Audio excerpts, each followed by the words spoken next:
Carnivore bread. Why I don't touch this stuff.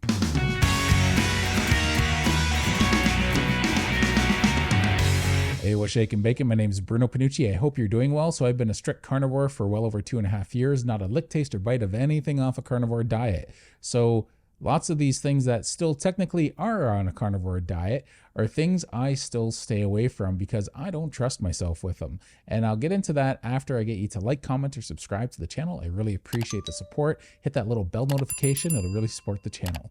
So when it comes to carnivore bread, I'm going to start off with a story my dad talked about years after he quit smoking. So my dad quit smoking. He smoked since he was about 14 or 15 years old, smoked well into his mid 40s, and then he quit. And years later, my brother had his first son, and it was the first grandson in the family, and cigars were being passed around, and my dad wouldn't accept one. And it had probably been about 20 years, 15, maybe 20 years since he had his last cigarette. And he wouldn't take it. He's like, no, thanks. And everyone was like, well, here, we got some chocolate ones in case you just want a chocolate one instead for anyone who doesn't want to smoke. And he was like, no, it's all right, thanks. And I asked him, like, why is that? Like, why won't you even have a chocolate one? And he said, when you're an ex-smoker, just that habit of putting something to your mouth and just doing this, he said, you just don't put yourself in those situations. And I remember thinking, because I didn't really have any vices at the time, thinking, well, okay, I can appreciate that. And here I am years later. I've never had an issue with smoking or drugs or alcohol or anything like that my whole life.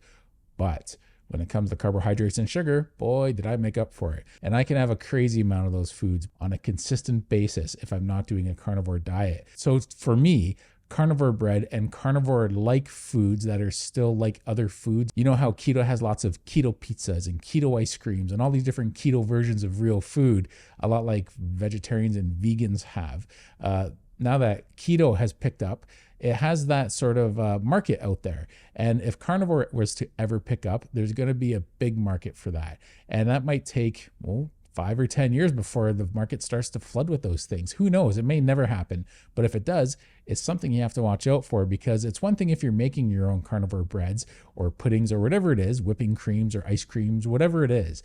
If you're making your own, that's one thing. That's a slippery enough slope for someone like me. But it's almost never a good idea when you're getting it when it's a store-bought thing from a restaurant or a grocery store.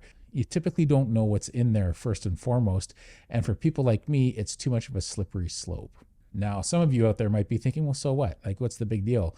Well, because I'm an abstainer. I find when it comes to carbohydrates and junk food, I can't manage it. I can't have a slice of pizza. I can't have half a slice of pizza. I can't have a bite of pizza. I will obsess over it and try and wrap your mind around this, not unlike an ex-smoker or an ex-drinker not being able to have one drink. They say one drink is too much and 20 is not enough for an alcoholic. Same thing happens for me with a slice of pizza or ice cream. It's a slippery slope, and I just dare not go down it. Even if it's a carnivore version of bread, in this case, it's something that I might be fine with, but I'm not going to risk it, because I don't want to risk going off carnivore diet, because that bread will eventually turn into a triggering a mindset where I'll think, wow, so I can probably make my own carnivore pizza. If that bread works really good and it tastes really good and it has a good texture, maybe I can make a carnivore pizza out of it. And that's where your mind goes when you have an addictive personality. And then what happens is I'll eventually start picking out on fake pizza. And that's a step away from just switching over to picking out on regular pizza. I know myself. I know my addiction. I've been around the block enough when it comes to dealing with it, and I can't trust myself with that sort of thing. Some abstainers learn to eventually do that. And if you can eventually do something like that, then all the more power to you. I think that's great. But I'm not going to risk it. Some people get to that point where they've been in good health long enough that they can treat themselves every now and then.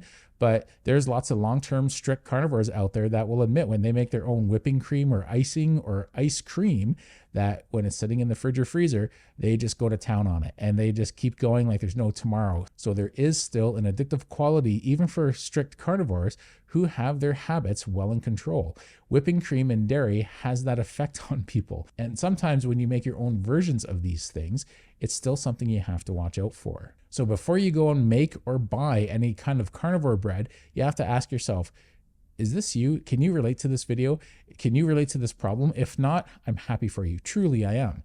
But if it's something you have to watch out for, I really strongly advise that you stop and think, you know what, let me get to my goals first. And maybe once I've accomplished my goals, whether it be for health or weight loss or whatever it might be, managing your health problems, you might then turn around after 6 months or a year, after 1 full year has gone by, and say, maybe I can try treating myself to something once a month and go from there. Something on a carnivore diet, but something that used to be like a trigger food for me is something that, even though this carnivore bread is on a carnivore diet, it's too close to that trigger food. And you're thinking, well, okay, maybe I can try that once a month. And if you find you just overindulge in it, that might be a warning that you might want to stay away from that. So once you start overindulging in something, that's when you're starting to go down that slippery slope. If you're starting to have it too frequently and it's in the fridge and you can't stop thinking about it, you're starting to go down that slippery slope, those old habits. And you need to just stop that. You need to cut that right out, because I've been down that road, and I'm telling you, if that's how you manage those foods, then you might need to stay away from it. So I know how slippery my slope is. Do you know how slippery your slope is? Got to ask yourself that. And if you know and you can manage that and stay within those parameters, then that's great. But if you don't know, don't find out the hard way. At the same time, sometimes you have to make mistakes to learn from them. So I understand if you go down that road and it doesn't go well for you, don't be hard on yourself. You won't know until you try. But some people just know better than to even try, because they just know themselves. Ultimately, what I think you need to do is ask yourself, how important is it that you have that food? How important is it to you, really, that you have a carnivore bread? I mean, have you been enjoying your carnivore journey so far? Have you been enjoying the health benefits you've had being a strict carnivore?